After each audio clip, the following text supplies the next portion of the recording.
Red red colour beans இருக்கு இல்லையா, kidney பீன்ஸ்னுவாங்க, அதை வச்சு கிரேவி எப்படி செய்யறதுன்னு பார்க்கலாம். முதல்ல பட்டை, பிரியாணி இலை, ஒரு லவங்கம் போட்டாச்சு. இதில் இஞ்சி பூண்டு பேஸ்ட்டு, இஞ்சி பூண்டு வெங்காயம் இது எல்லாத்தையும் கொஞ்சம் தட்டி எடுத்துக்கணும்.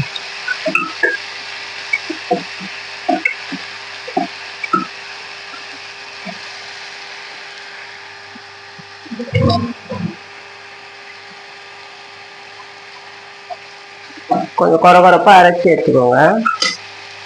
அது அதில் போட்டு நல்லா வதக்கிக்கோங்க. ஏன்னா அது கிரேவி, ஏன் அப்படி அரைச்சி போட சொல்கிறேன்னா, அது கிரேவி நல்லா திக்னஸாக கிடைக்கும் நமக்கு. கொஞ்சம் கருவேப்பிலை போட்டுக்கோங்க.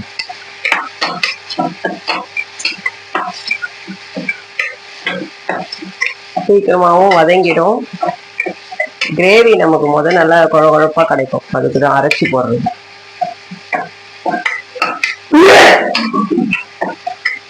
இது முக்கால் பதம் வெந்த உடனே தக்காளியும் அதே மாதிரி அரைச்சி வச்சுக்கோங்க.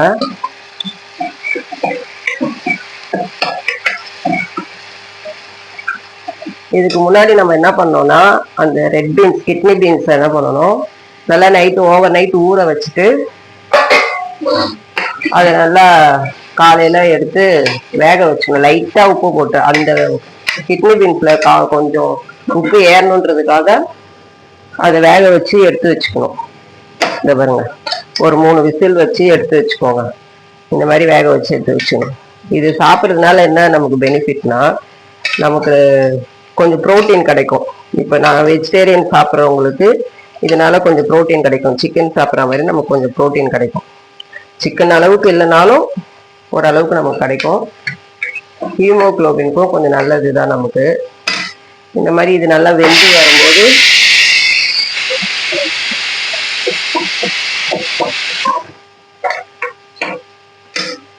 இதெல்லாம் கொஞ்சம் சில்லி பவுடர் போட்டுக்கோங்க. Kashmiri red chilli powder.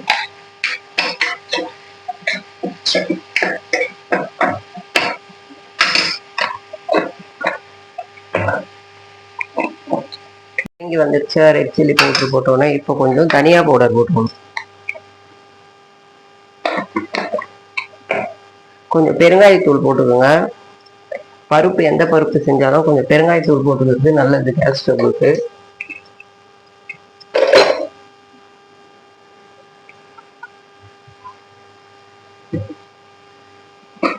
கொஞ்சம் மட்டன் மசாலா,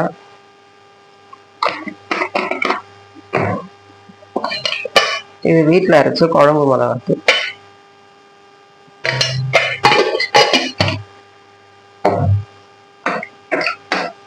இதை நல்லா எண்ணெயிலே வதக்கிக்கோங்க. வதக்கிட்டு குழம்புக்கு தேவையான அளவு உப்பு, ஏற்கனவே அதில் கொஞ்சம் உப்பு போட்டுக்கிறோம், அதெல்லாம் கொஞ்சமாக உப்பு போட்டுக்கணும்.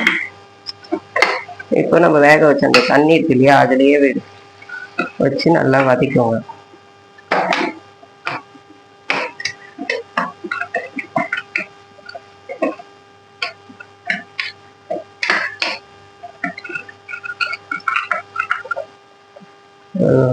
இப்போ இந்த பருப்பையும் இதில் ஃபுல்லாக போட்டுக்கோங்க.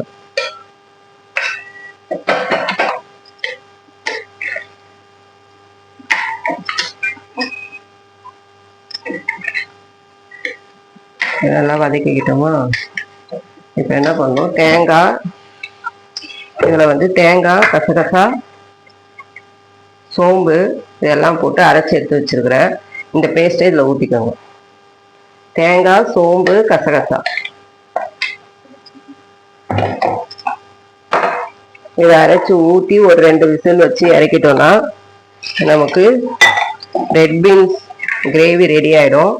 இந்த கிரேவி நம்ம தோசை, சப்பாத்தி, பூரி, ஒயிட் புலாவ் இது எல்லாத்துக்குமே மேட்ச் ஆகும். நல்லா கறி குழம்பு மாதிரி இருக்கும் சாப்பிட்றதுக்கு.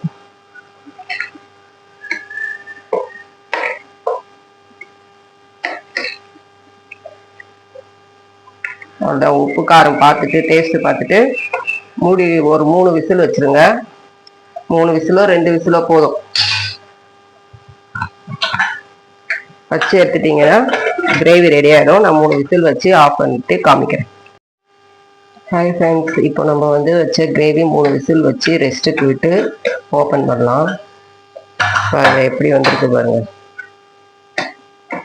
இப்போ நீங்கள் என்ன பண்ணணும், இதில் கொஞ்சம் கருவேப்பிலை புதினா கொத்தமல்லி போட்டுக்கலாம். கருவேப்பிலையும் கொத்தமல்லியும் போட்டு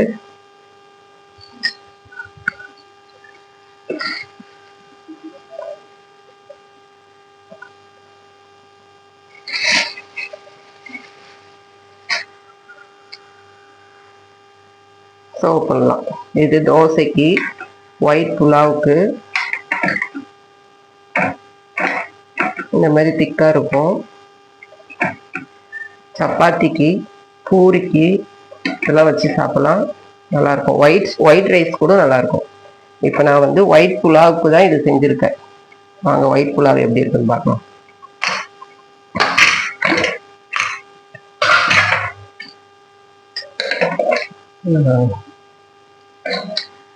இதுக்கு அது ஊற்றி சாப்பிடும்போது நல்லாயிருக்கும் டேஸ்ட்டு.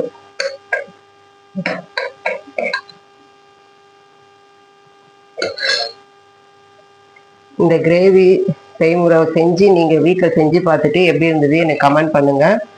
சப்ஸ்கிரைப் பண்ணுங்கள், ஷேர் பண்ணுங்கள். தேங்க்யூ.